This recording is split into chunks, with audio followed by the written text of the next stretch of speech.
Hello guys, in today's video I'll show you how you can make money in Kenya through Alibaba and Ali Express, and how you can source for your products, how you can market your products, and how you can import your products as I take a ride from Allsops to Umoja.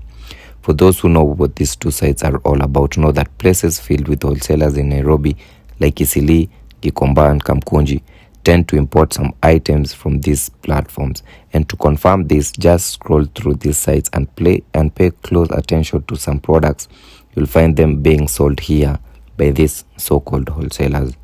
So basically, Alibaba and Ali Express both act as a link to connect manufacturers to potential customers and wholesalers. If you want to do the same, the first thing is to have a budget set aside. And by the way, you can do this as your side hustle to get you that passive income. And if the business does well, it can turn into a 9-to-5 job. Anyway, once you have your budget set aside, make sure you are well informed about the particular product you want to sell and it's well within your budget.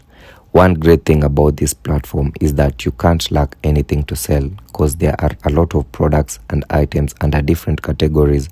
So ensure you niche down to the best and you are knowledgeable about the product you want to sell. Then again, before you import your products, get reviews from your clients and build a following. And to do this, open pages on either Instagram, TikTok and Facebook, or all of them, and post different types of products based on the niche you choose. For example, if you want to sell beauty products, there are so many beauty products, so be more specific. You can do wigs or hair care products, etc.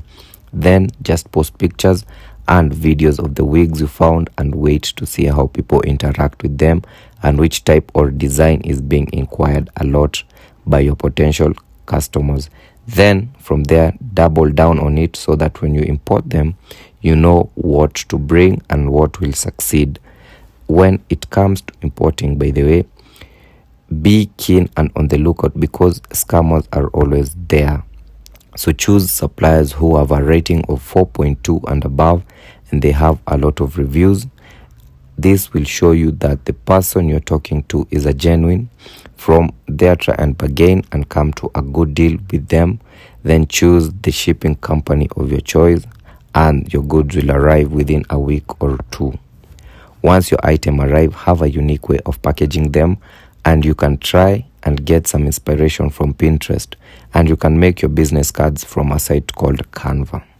Another thing is to continue to market your product using the relevant hashtag, trending songs, and if you have some extra cash, you can pay for Facebook ads, which is one of the best ways to promote your online business or your online store. And one great advantage of having an online store is that you can always get brand deals and sponsorships.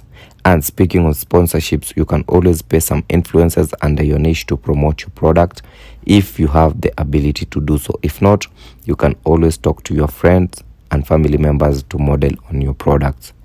One key step for you to succeed in this to inject your profit back to the business as it slowly continues to grow.